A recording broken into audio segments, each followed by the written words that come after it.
Hi everyone. Welcome to Virtual Learning Programs. Today we are discussing one more topic on vlpis.org. So today we are discussing Indian history, second lecture. So last class we discussed about the ancient history. So this is the main tree we are following for the discussion and all.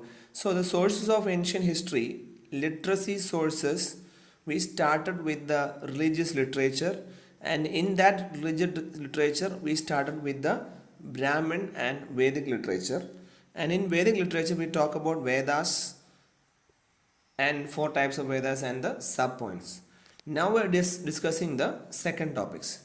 So we discuss about the Vedas. Next we'll discuss on Brahmanas, Aranyakas, Vedangas, Upanishads, etc. So let us start with today's topic. Today's plan in Vedic literature, we are talking about Brahmanas, Upanishads, and Vedangas. Okay, so let us start with Brahmanas. So Brahmanas is very simple. Those are special books composed after Vedas. So four Vedas are there. You know already. Go through the previous videos and all. So four Vedas are there. So along with these four Vedas, to explain the hymns of these Vedas, we are having a Brahmanas attached to every Veda. So Brahmanas, suppose you can imagine like that. It's a separate book with the Vedas. Okay, and this book consists of what? Hymns of the Vedas. So that is Brahmanas. That means what? Every Veda there is some type of Brahmanas along with it. So let us discuss that topic. As you can see, Vedas four types: Rig Veda, Samaveda, Yajurveda, Atharva Veda. And related to the Rig Veda, we are having two Brahmanas, that is Kaustigi and Aitreya. And related to the Samaveda, we are having Tandyatmaha and Kadavisha and Jaiminia. And Yajurveda, you already know that Yajurveda, two types of Yajurvedas are there: Krishna Yajurveda and Shukla Yajurveda. In Krishna Yajurveda, we are having one Brahmana, that is Taittiriya, and Shukla Yajurveda, we are having the second one, that is Shatpat. And only one Brahmanas are available for Atharva Veda, that is Gobad. So let us discuss one by one. So now first topic we are discussing about the Vedas. Rig Veda, there are two types. So Rig Veda, there are two types, that is Kaustigi and Aitreya. So when we talk about the Kaustigi, one more name for this Kaustigi is called as Shankhayan Brahmana. And in Aitreya, that is one of the Brahmana for Rig Veda, that is Aitreya. There consist of 40 chapters, and these two types of Brahmanas were composed by Hotri priest. So be clear about this point. And next we are talking about Yajurveda. So two types of Yajurvedas are there: Krishna Yajurveda and Shukla. For Krishna, there is a Brahmana named Taittiriya. So you know what Brahmana all about? Brahmanas are those books along with the Vedas for explaining the hymns related to the Vedas. And for Shukla, it is Shatpat, and Shatpat was written by Adhyarya priest Yajnavalka. Okay, and in this Shatpat, they talk about the progress of culture, Indian culture especially. They narrates the progress of culture from Kurupachal to Videha. So Kurupanchal to Videha, that is from one type of culture to the next type of culture. Videha type of culture was mentioned in the Shatpat, and this Shatpat consists of 400 chapters in 14 sections. That is the importance of this Brahmana Shatpat. Shatpat is for Shukla Yajurveda. Okay, so next topic, Atharva Veda. We already discussed about Atharva Veda. And Atharva Veda, there are two types. Only one Brahmana with Atharva Veda, that is Gopat.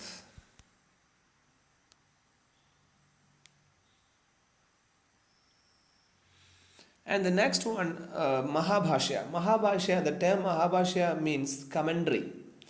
See, if I am commentary, I am giving a comment related to the football play, or if I am giving a comment related to a novel, so that is what we call as Mahabhashya.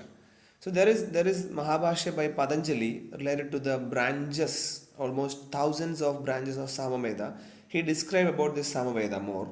So Patanjali's Mahabhashya, now it is only three available. Three of the Mahabhashyas are available. That is Kautum and Ranayanya and Jaiminiya. So these are the three available Mahabhashya of Patanjali. So be clear about this point. Okay, so we discuss about the Rig Veda, Yajurveda, Samaveda and other Veda and the Brahmanas associated with the point. Next, we will talk about the Aranyakas. The name itself, Aranyam means what? Forest. So Aranyakas means forest. The environment of the jungle that is described in Rig Veda is called simply, we can say it as Aranyakas. Okay, and in that Rig Veda, we in the Rig Veda type Aranyaka, they talk about two persons, that is Rishabha and Rishabha and Aristhanemi. Aristhanemi is one of the Jain Tirthangara. Tirthangara means Jainism is there. Tirthangara means the leaders who propound the group, Jain group. So there are there are lots of number of Tirthangaras are there in Jainism. So one of the Tirthangara name is Arishtanemi. So he is a part of the Aranyaka too. And what these Aranyakas are talking about? Aranyakas are dealing with the philosophical doctrines. Doctrines means principles or law and order we have to follow. So it is dealing with philosophical doctrines. That is what Aranyaka is all about. And we can say one more point. Aranyaka is the concluding portion of the Brahmanas. So you know that along with the Vedas we are having the Brahmana, and the concluding portion of the Brahmana is Aranyaka. So we have 7 Aranyakas. Okay, 7 Aranyakas, that is Aitreya Aranyaka and Shankyana Aranyaka, Taitiriya, Maitrayani and Madhyanandin and Talwakar and Jaiminiya. Okay, so these 7 Aranyakas, okay, these are the 7 books that talking about the sacrifice and the rituals, and they all propound, they all supporting. Then we can say that it is a bridge. This Aranyaka is a bridge that connect between the Karma Marga to the Jnana Marga. The Karma Marga means the way of work, and the Jnana Marga means the way to the knowledge. So these Aranyakas are the bridge for us to get rid of this Karma way of work style to the way of knowledge style. So that is what is Karma Marga to the Jnana Marga. That is what Aranyakas all about. Okay, the next one we are talking about Upanishad. Upanishad. Upa means sit, Nishad means to get knowledge. So Upanishad means what? See, you know that the Gurukula system of teaching, where the teacher is sitting somewhere and students are sitting close to him and listening to him. So that means what? He is commenting some topic related to Bhagavad Gita or whatever it is. The students are listening by sitting close to him, besides him. So that's the point, Upanishad. Upanishad means what? Sitting close to a master and learn and get the knowledge. And there are 108 Upanishads are there in India, but we are not to discuss in that much. We are just naming down the important ones. That is Jesh Upanishad, Katha Upanishad, Ken Upanishad, and Mundukya Upanishad, Brihat Aranyak Upanishad, Mundaga Upanishad, Chandogya Upanishad, Taitiriya Upanishad and Aitreya Upanishad and Kaustagi Upanishad. These are the main important out of this 108 Upanishad in India. And most of these Upanishad, you know whatever it is, they are talking about some against the rituals. So it is all about anti-ritualistic ideas. Okay, and whatever these anti-ritualistic ideas, they all talk about the creation, or they are talking about the theories of creation of human beings, planet and everyone. So that is the anti-ritualistics. And you know what, they also suggested to attain the salvation we have to meditate, we have to have a self-control. So through only meditation and self-control we can attain the salvation. That is one of the main concept of this Upanishad. And it is believed that around 800 to 500 BC it was composed. And the doctrine of Advaitavad. Advaitavad means what? There is no two, we are all one. So Advaitavad is ascertained in the Upanishads too. And the last time they asked, the UPSC asked one question, Satyameva Jayade was taken from which Upanishad?